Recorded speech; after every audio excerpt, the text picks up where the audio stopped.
In the middle of a Colorado winter, where the snow never sleeps and the wind sounds like a whisper from God, a woman and her loyal German shepherd walk straight into a storm that will test everything they believe in. A simple patrol turns into a trap, a betrayal buried deep inside her own police department, and a stranger from the shadows steps in to change everything. Before we begin, tell us where you are watching from. I would love to know how far this story travels across the world. The winter sun over Timber Creek, Colorado, was nothing more than a pale ghost, its light struggling through the curtain of falling snow.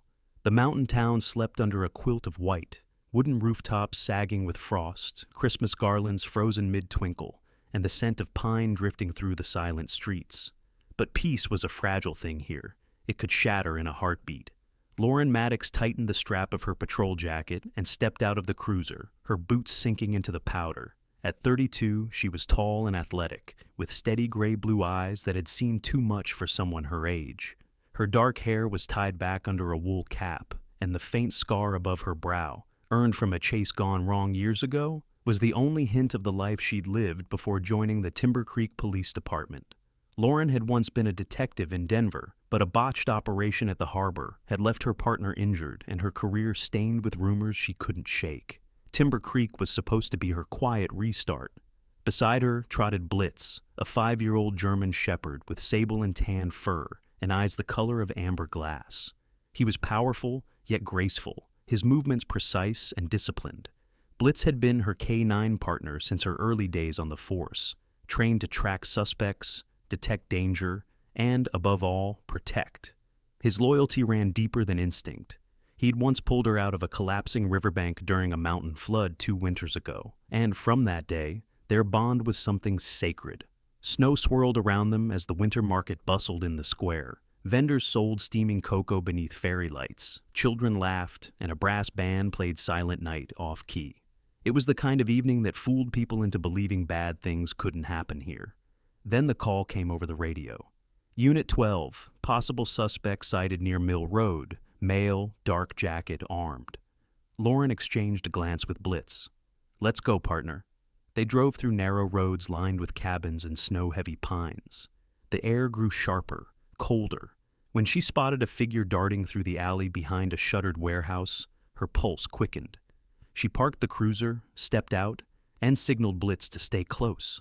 The suspect, a tall man in a ski mask, looked back once, then ran. Lauren followed, boots crunching on the ice, flashlight beams slicing through the storm.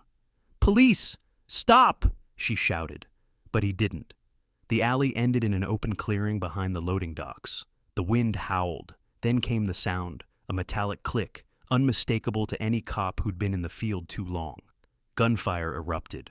Lauren dove behind a crate, heart pounding. Blitz crouched beside her, teeth bared. The snow exploded in tiny white fountains where bullets struck. There were more shooters, 2, maybe 3. A setup. Her breath fogged in the freezing air as she radioed for backup, but the static hissed uselessly. "Stay!" she ordered Blitz, then peeked over the crate. One gunman advanced, his silhouette barely visible through the flurry. The other fired from an elevated position on a nearby roof. She was outnumbered and pinned. Then Blitz moved before she could stop him. He lunged forward with a growl that split the storm, charging through the crossfire. A gunshot cracked. Lauren screamed his name as Blitz's body twisted mid-leap. Struck by a bullet meant for her, he collapsed in the snow, crimson staining the white around him. "Blitz!" She scrambled toward him, returning fire blindly to cover the distance. The shooters retreated into the storm, but before she could reach her partner, a shadow emerged from the opposite side of the alley, moving fast and low, like a phantom cut from the night. Ethan Cole. At 35, Ethan was built like a soldier carved from winter itself. Tall, broad-shouldered, with a quiet intensity that commanded attention without words. His hair was dark and unkempt, a few streaks of gray showing despite his youth. A short beard framed a face marked by both hardship and discipline. His eyes, steel-colored, sharp as mountain glass, scanned the battlefield with trained precision. Ethan had once served as a Navy SEAL, but years of covert missions had left him disillusioned. After losing his unit in an ambush overseas, he'd left the service and drifted into private security work, trying to drown his survivor's guilt in the solitude of the Rockies.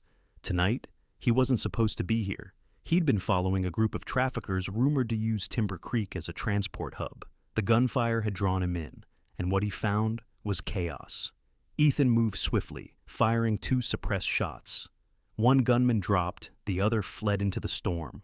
Within seconds, the clearing fell silent, except for the moan of the wind. Lauren looked up, startled, her gloved hands pressed to Blitz's wound. "Who are you?" "Someone who heard trouble," Ethan replied, his voice low and calm, the kind that didn't waver even in blizzards or battlefields.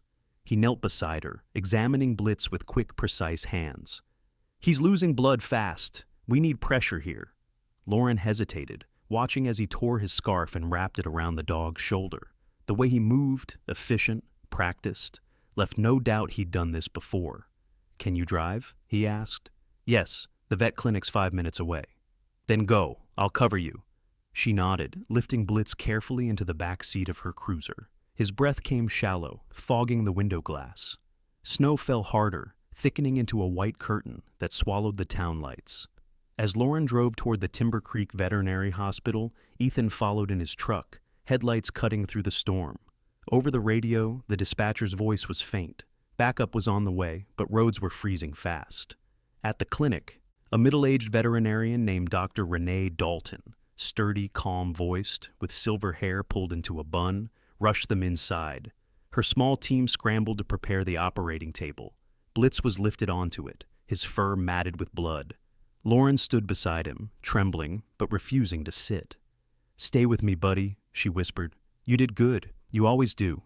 Ethan lingered near the doorway, watching her.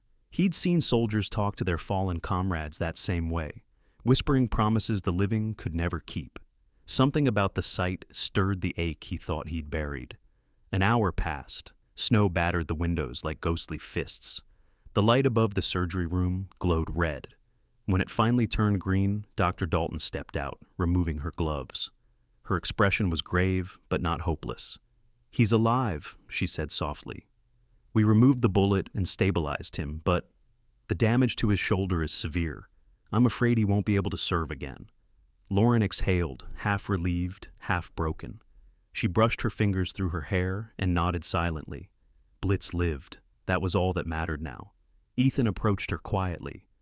"He's a tough one, so are you." She looked at him then, really looked. The soldier's posture, the storm still clinging to his coat, the faint scar running along his jawline. "You saved us back there. I owe you." "You don't owe me," he said, "but you should know. That wasn't random. Those men weren't just thieves. They were professionals." Her eyes narrowed. Meaning someone wanted you dead." Before she could respond, the door opened again. A tall man in a long wool coat stepped inside, shaking snow from his shoulders. His hair was graying at the temples, and his badge caught the fluorescent light. "Lieutenant Grant Mercer," he introduced himself curtly. "Internal Affairs." Mercer was in his late 40s, impeccably dressed, his voice smooth like ice over water. His reputation preceded him, a clever officer, ambitious and ruthless when it came to climbing ranks. Years ago, his testimony had helped clear a smuggler linked to a powerful syndicate in Denver, a fact Lauren had never forgotten. "I heard there was an incident," Mercer said coolly, glancing at the surgical room. "Officer Maddox, you were off duty, weren't you? Chasing suspects without backup again?" "I was responding to a call," she replied sharply. He smiled thinly. "So you say, but Denver taught us what happens when you act on your own, didn't it?" Lauren's jaw tightened. "What are you implying?" "Nothing, unless you want to make it something." He leaned in slightly. "Drop whatever investigation you're secretly running. I won't cover for you twice." Ethan, standing a few feet away, watched the exchange, memorizing every word. The way Mercer spoke, too sure, too knowing, told him this wasn't about protocol. It was a warning. When Mercer finally left, the air seemed colder. Ethan approached Lauren, his tone low but firm. "If you ever realize you've been set up, call me." He handed her a small disposable phone. Lauren took it, her fingers brushing his. "Why help me?" "Because," he said, turning toward the door, "I've seen this game before, and I know how it ends." Outside, the storm had grown wild, snow whipping through the streets like white fire. Inside the clinic, Blitz slept under a blanket, his breathing steady. Lauren sat beside him, exhaustion weighing down her bones. The words of Mercer echoed in her head like a curse. Somewhere beyond the mountain ridge, thunder rolled. The storm wasn't over, not outside, and not within. Snow still drifted outside the Timber Creek Veterinary Hospital long after midnight, swirling under the parking lot lights like lost ghosts. The storm had quieted, but inside, the silence was heavy, punctuated only by the faint hum of machines and the occasional whimper from Blitz's kennel. Lauren Maddox sat slumped in a plastic chair, her left shoulder wrapped in gauze from a grazing bullet. Her uniform was streaked with blood, his, not hers, and the heat from the space heater beside her did little to chase away the cold that had settled deep in her chest. She hadn't moved in hours. Dr. Renee Dalton emerged from the surgery room again, her face lined with exhaustion, but softened by compassion. "He's stable," she said quietly. "But he's going to need time and rest, a lot of it. You should do the same, Officer Maddox." Lauren gave a faint smile. "Cops don't rest well." "Neither do heroes," Renee murmured, glancing at Blitz before turning away.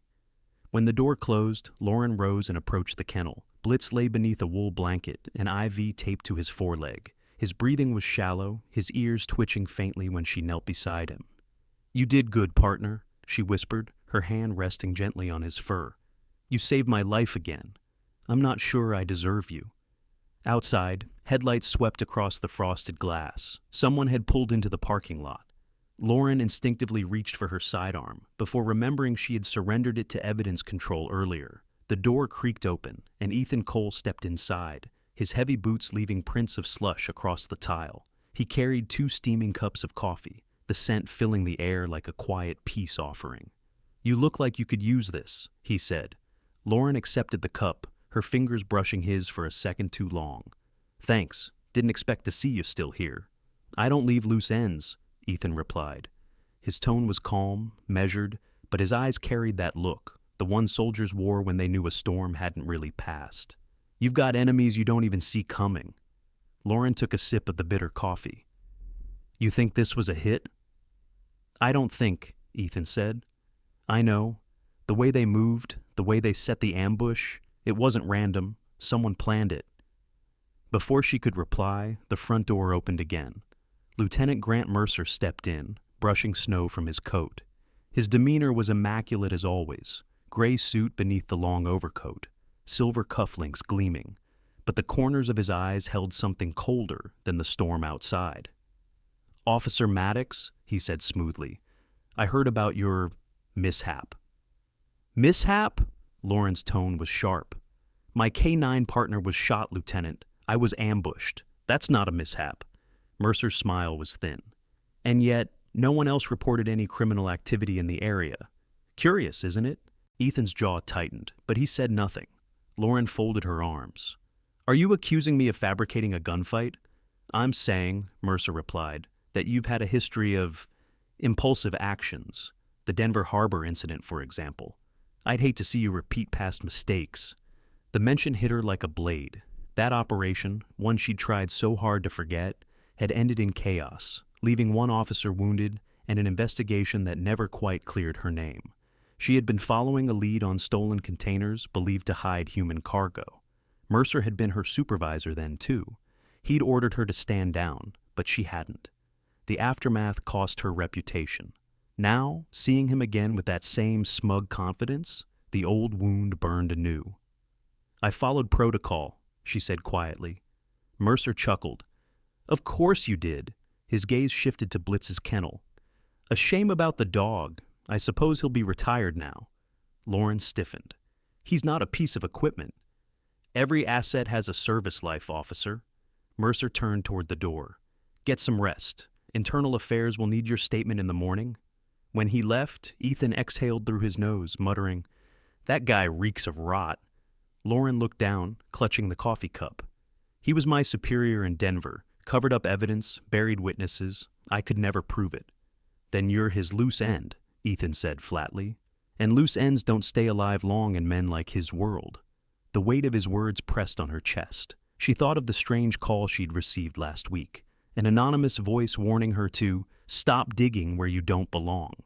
She had dismissed it as intimidation from local smugglers. Now, it didn't feel so random. "Why are you helping me?" she asked. Ethan hesitated. "Because I know what it's like to be abandoned by the people who were supposed to have your back. And because whatever Mercer's hiding, it's not small." He reached into his coat and handed her a small object, a disposable phone, plain and untraceable.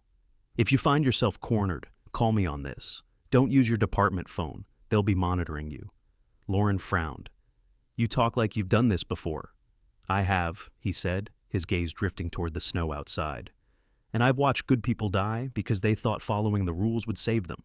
Before she could respond, Blitz stirred in his sleep, whimpering softly.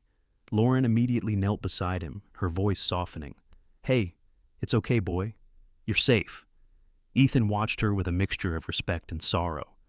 "He'd give his life for you again if he had to." "I know," she whispered, "and that's what scares me." The clock ticked past 3 a.m. The storm had thickened again, wind moaning through the pines outside. Lauren finally sat, exhaustion catching, up to her. For a long moment, neither spoke. Then Ethan broke the silence. "I've been tracking a group moving people through the mountains, illegally.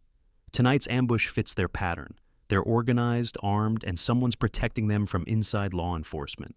Lauren's head lifted. "Mercer." He didn't confirm or deny, just held her gaze. "If you go back to work tomorrow, act normal. Don't confront him yet. Let him think you're shaken." She nodded slowly. "You think he'll make another move?" "He already has," Ethan said. "That ambush was meant to finish what Denver started." Lauren leaned back, her thoughts a storm of their own. The pieces began to align. The false reports, the missing files, the way Mercer always seemed to appear at the wrong times. Outside, a distant siren wailed, muffled by snow. The town was falling asleep again, but her mind was wide awake. At dawn, pale light crept through the frosted windows, painting the clinic in hues of silver and blue. Renee returned with a soft smile. "He made it through the night. Strong spirit, that one." Lauren managed a faint laugh. "He's always been the strong one." Ethan rose, pulling on his coat. "I'll be in touch. Keep that phone close." She watched him leave, the morning wind tugging at his coat as he stepped into the white wilderness. There was something about him, an unspoken loneliness, a weight carried in silence. Lauren turned back to Blitz and rested her hand on his paw. "We're not done, partner. Not yet." The first rays of sunlight broke through the storm clouds, refracting across the icy streets like shards of glass. The light was soft, fragile, but in it, there was hope. Morning in Timber Creek came slow and pale, the kind of winter dawn that seemed unsure whether it wanted to be day at all. The storm had passed, leaving the town blanketed in silence. Frost clung to every pine needle, and the air was so cold it hurt to breathe. In the modest cabin tucked near the tree line, Lauren Maddox sat by the window, a cup of coffee cooling in her hands, eyes distant. Her reflection on the frosted glass looked older than 32. She hadn't slept. The conversation with Ethan, Mercer's smug face, the blood on the snow, it all looped through her head like a broken film reel. Blitz slept nearby on a soft mat, his bandaged shoulder rising and falling slowly. He had tried to stand earlier, only to collapse with a confused whine. Watching him stumble broke something in her. Blitz had been her shield, her only constant in a world that had grown increasingly gray. Without him at her side, the badge on her chest suddenly felt lighter and lonelier. The knock at the door startled her. She reached for her sidearm by instinct, then relaxed when she saw who it was. Ethan Cole stood at the doorway, snow dusting his jacket. He looked like he hadn't slept either, though his expression carried the calm of someone who had learned to function through exhaustion.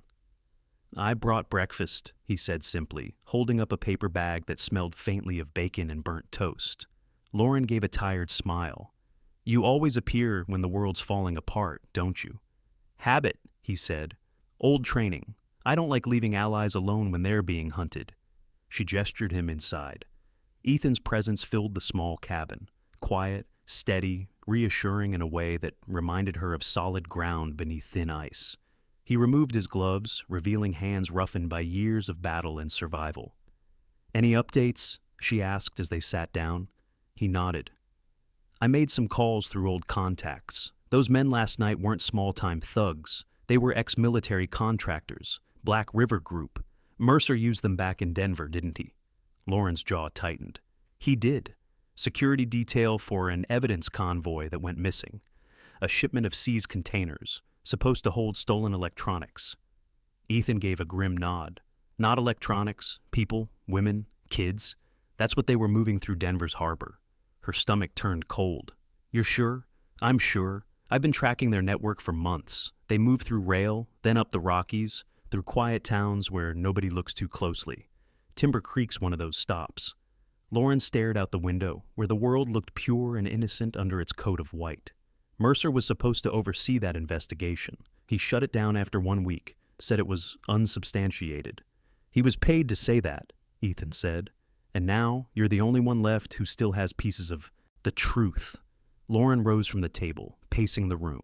He'll bury me like he did last time. You saw how he twisted it. Denver was my fault. The gunfire, the collateral damage. I was the scapegoat. Then stop playing by his rules, Ethan said. Start making your own. His words hung in the air like frost. She turned toward him, eyes narrowing. You sound like someone who's done that before. I have, he said quietly, and it cost me everything. For a moment, the silence between them wasn't heavy. It was human. She saw the flicker of memory in his eyes, something haunted. What happened to you, Ethan? He hesitated, then spoke. My unit was deployed overseas. We intercepted a convoy we thought carried weapons. It didn't. They were civilians, hostages. The intel was falsified. Someone higher up sold us out. I lost 6 men that night. The government called it a miscommunication. I call it betrayal. Lauren looked away, heart tight. So that's why you're here, trying to make something right. He nodded once. Mercer's not just corrupt. He's part of something bigger. A network that uses men like us, then discards us. I'm not letting him disappear again. Before she could respond, her phone buzzed. A message from Internal Affairs. She opened it and froze. Preliminary report submitted. Officer Maddox acted against protocol. K-9 unit disabled due to her negligence. Her pulse spiked. They're already rewriting it, she whispered. Expected, Ethan said. He's closing every door you could run through. Lauren clenched her fists. Then we open new ones. She walked to her desk and pulled out a folder, the only copy she had kept from Denver. Inside were photos of containers, manifests, shipping codes. She had tried to expose the discrepancies years ago, but never had proof of who was behind them. I found these on a flash drive recovered from a dock worker's locker, she said. He disappeared 2 days later. Ethan studied the documents. You're sitting on evidence worth killing for.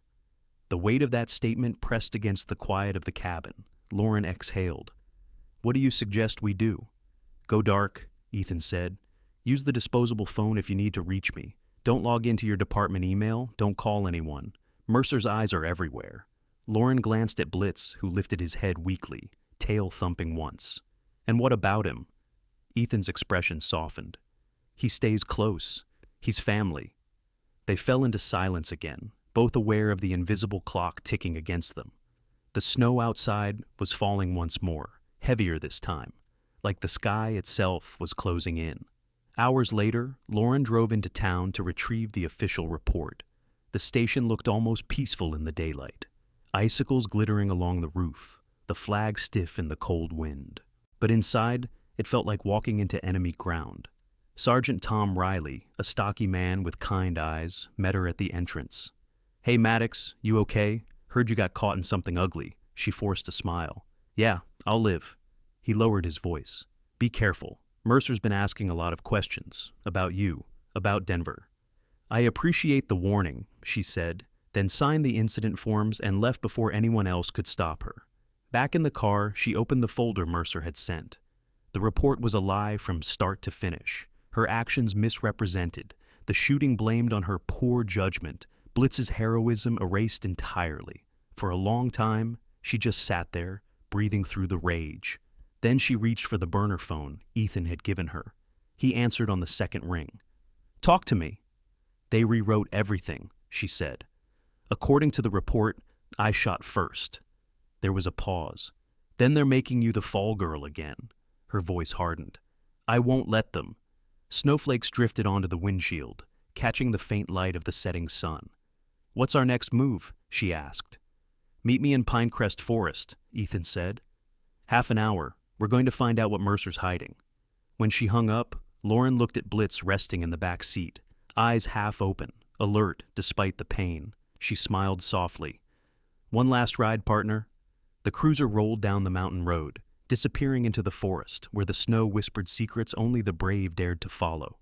Night fell over the Colorado mountains like a velvet shroud. The storm that had lingered all day now turned fierce again, its icy breath sweeping through the forest. The moon vanished behind thick clouds, and Timber Creek became nothing more than a scatter of dim lights swallowed by snow. Inside a secluded cabin in Pinecrest Forest, a fire crackled weakly in the hearth. Lauren Maddox sat near it, staring at the flicker of flames reflected in Blitz's amber eyes. The German shepherd lay beside her on a wool blanket, his shoulders still wrapped in gauze but healing. He was alert, ears twitching at every sound outside, as if he could sense that danger was no longer something approaching. It was already here. Ethan Cole stood by the window, his silhouette cut against the storm outside.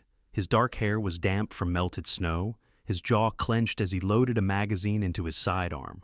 There was a precision to his movements, the kind only soldiers carried, the rhythm of men who'd learned to move faster than fear. Any sign of them? Lauren asked.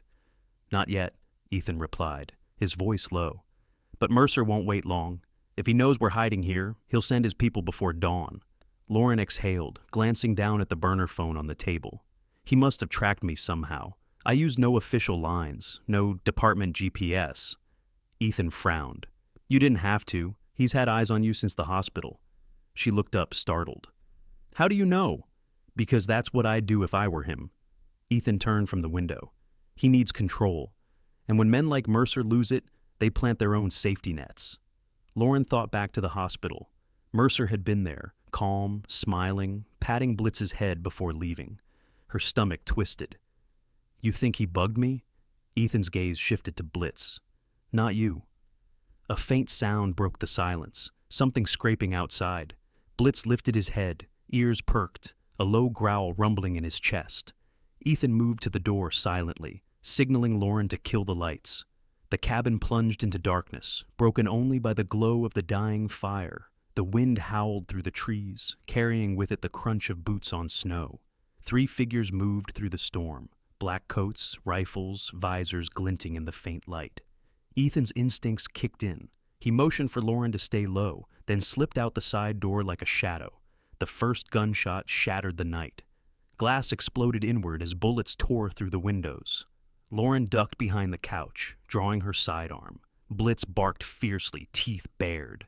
The attackers moved fast, mercenaries, disciplined, not thugs. Ethan's voice echoed from the darkness outside. 2 down! Lauren peeked out and fired, hitting one in the shoulder. He stumbled, fell into the snow. The third man circled around, kicking in the back door. Lauren spun, too slow to react, but Blitz lunged first, his weakened body fueled by instinct and loyalty. The man fired wildly as Blitz sank his teeth into his arm. Both crashed to the floor. Lauren pulled the trigger once, ending it. The echo vanished into the storm. For a few seconds, only the wind spoke. Ethan reappeared, breathing hard, rifle in hand. Snow streaked his coat, blood smeared on his glove. You all right? Lauren nodded, checking Blitz. He was panting but unhurt this time.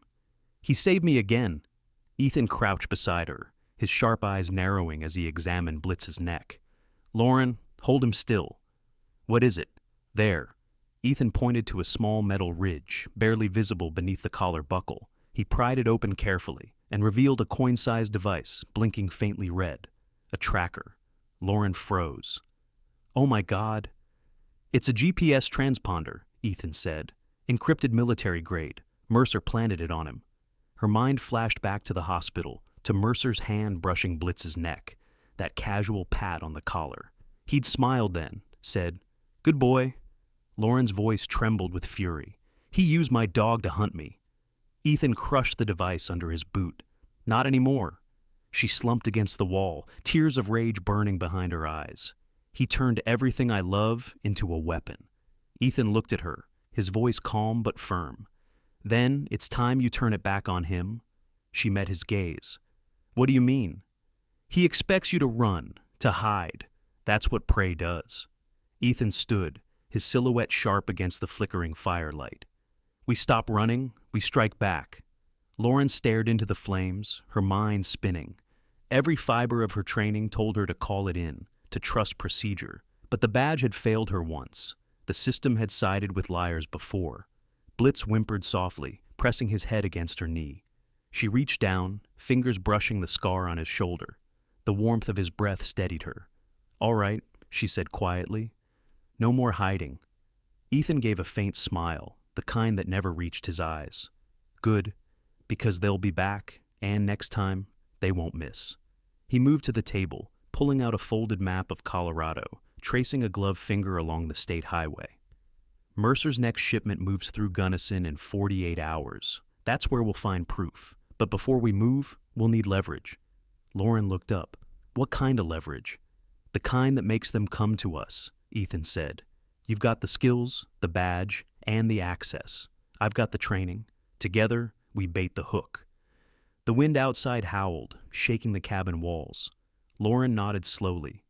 Then let's make Mercer think he's already won. Ethan looked at her, admiration flickering in his steel-gray eyes.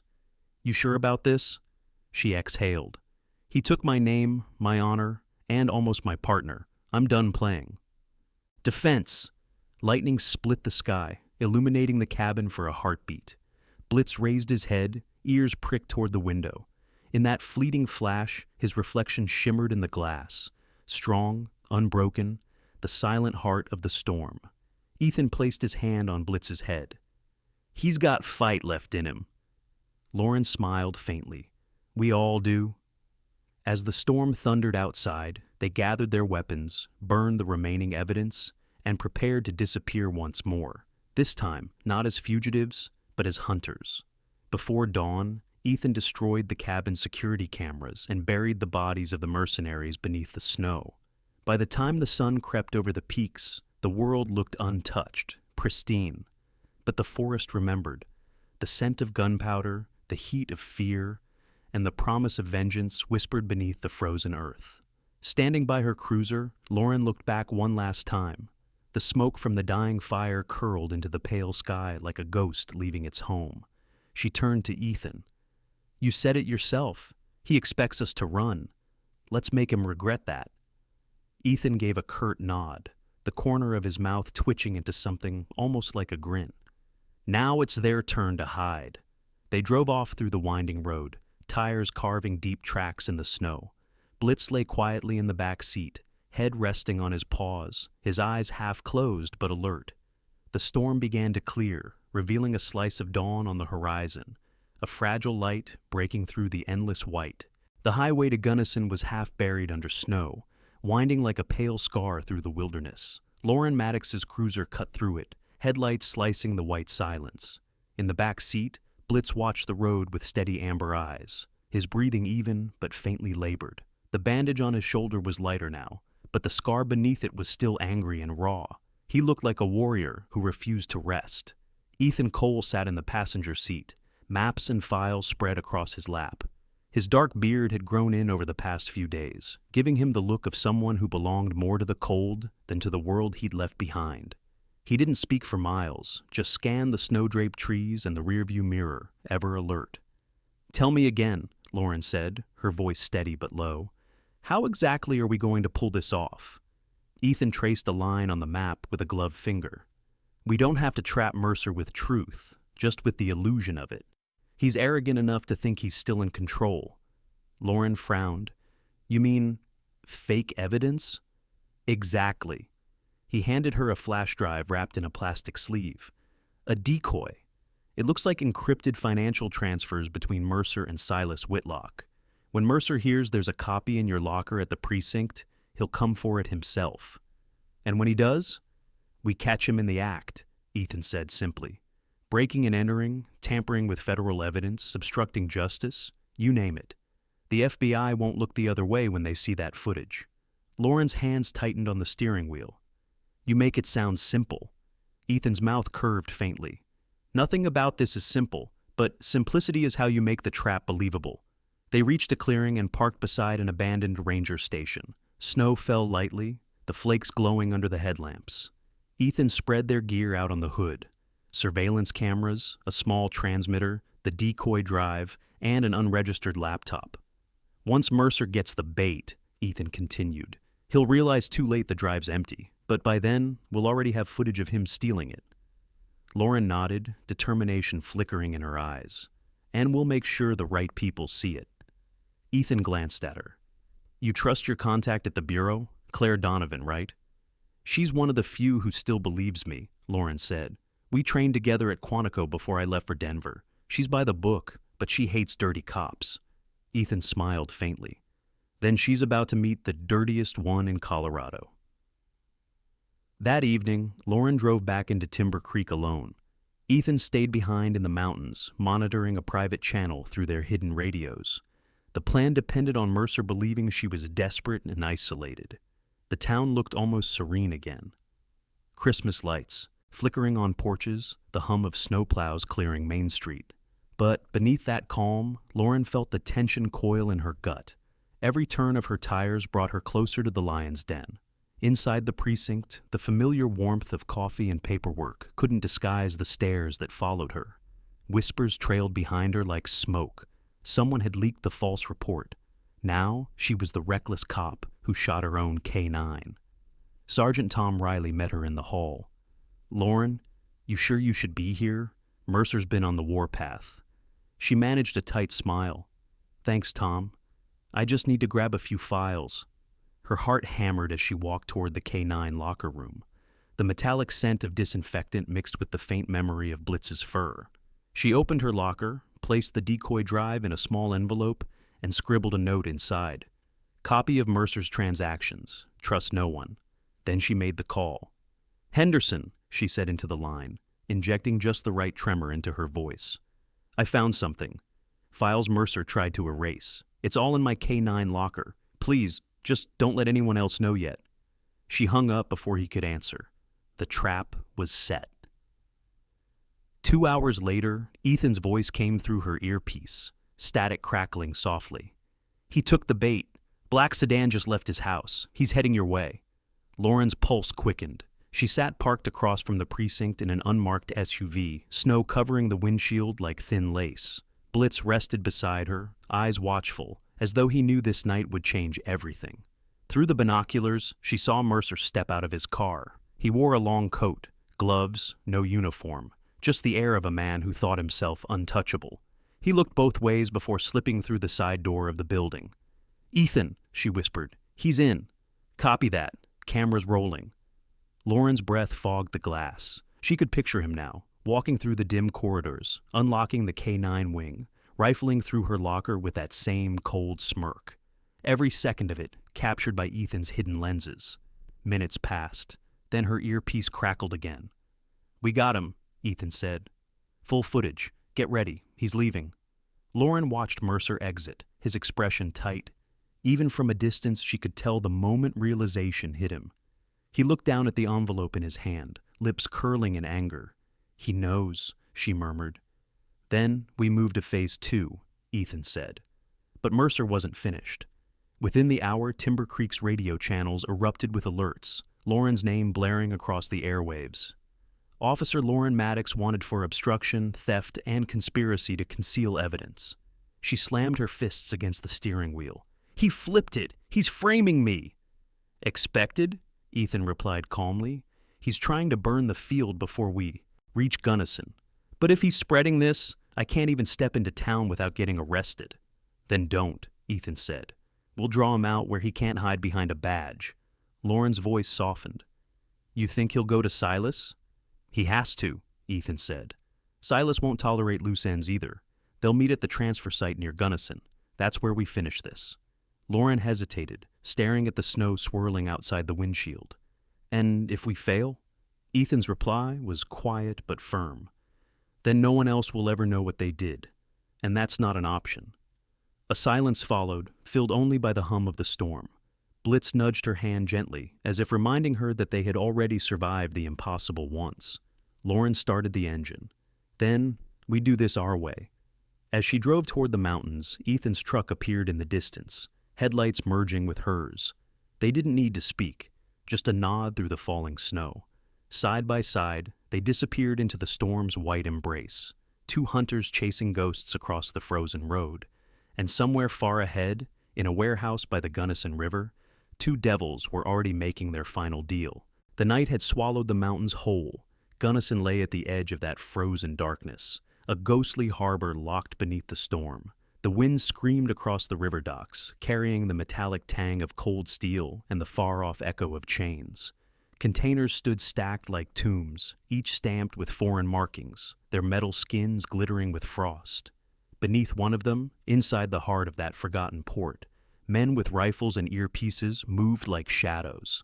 Lauren Maddox watched them through the windshield of a rusted pickup truck parked half a mile away, snow piling on the hood. Her breath fogged the glass, her pulse a drum in the stillness. Blitz lay beside her, bandaged shoulder pressed against her thigh. He was awake, ears forward, muscles taut despite his injury. "This is it," she whispered, stroking his fur. "One last storm." Ethan Cole's voice came over the radio, steady and low. "You're sure Mercer will be here?" Lauren's eyes never left the dark shapes moving across the yard. "He'll come. Silas doesn't trust anyone to handle the final handoff, and Mercer's too arrogant to let someone else clean up his mess." "Then we end it tonight," Ethan said. The plan was simple but deadly. Ethan would infiltrate the containers from the north side, cut the locks, and get the captives out quietly. Lauren would hold the south exit, drawing attention if things went wrong. And Blitz. Blitz was supposed to stay in the truck. He wouldn't. She knew it the moment their eyes met. Ethan's truck headlights flashed once, a signal. Lauren stepped into the snow, the cold biting through her gloves. The storm muffled everything. Even the guard's footsteps were swallowed by the wind. She moved like a ghost between the shipping crates, her flashlight dark, her Glock drawn. From somewhere ahead came the soft metallic click of a lock being cut. Ethan was inside. Then, a shout. Gunfire erupted, sharp and deafening against the metal walls. Lauren ran toward the sound, heart hammering. Through the snow, she caught sight of Ethan grappling with one of the guards, taking him down with brutal precision. Another man fired from behind a stack of containers. The bullet grazed Ethan's arm, spinning him halfway before he dropped behind cover. Lauren returned fire, her shots muffled by the storm. One guard fell, another fled. For a moment, silence returned. Then a voice cut through it, cold and mocking. "Well, well," drawled Grant Mercer, stepping into the open. He wore no uniform, just a black trench coat and leather gloves, a pistol gleaming in his hand. Snowflakes clung to his hair like ash. "I warned you, Maddox. You should have stayed buried with your career." Lauren aimed, but he was faster. "Drop it," he said smoothly, his smile carved in ice. "Wouldn't want your little friend to get hurt again." Blitz barked from the distance. He had slipped from the truck, limping through the snow toward her. Mercer turned his gun toward the sound. "Don't!" Lauren snapped. "Or what?" Mercer sneered. "You'll shoot your superior officer? You'll finally finish what you started in Denver?" Something in her snapped. "You did that," she hissed. "You used us. You killed them. You killed my partner." He laughed, raising his gun. "No, Officer Maddox, I built you, and now I'll—" The rest of his sentence drowned beneath the roar of Blitz's charge. The German shepherd came out of the storm like a comet, teeth bared, fury made flesh. Mercer turned, fired once, then Blitz slammed into him, knocking the gun from his hand. They fell hard into the snow. "Blitz!" Lauren shouted, running toward them. Mercer struggled, cursing, trying to reach for his weapon. Blitz held him down, jaws locked on his arm. The snow beneath them turned red. A gunshot cracked from behind. The last of Silas's guards. Ethan appeared from the shadows and took him down before he could fire again. "Go!" he shouted. "Get the others out!" Lauren didn't move. Mercer had grabbed a shard of broken metal, slashing at Blitz. She aimed her pistol, steady despite the storm. "This is for Denver," she said quietly, and pulled the trigger. The bullet struck Mercer square in the chest. He fell back, the weapon slipping from his fingers. Blitz stumbled away, collapsing into the snow, his fur streaked with blood.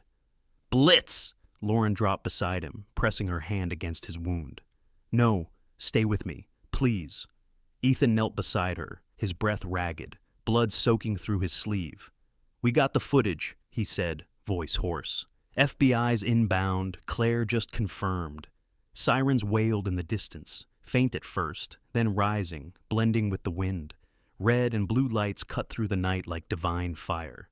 Agents in tactical gear stormed the port, shouting commands.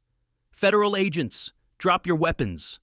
Lauren barely heard them. Her whole world had narrowed to the rise and fall of Blitz's chest. He blinked up at her, eyes glassy but alive.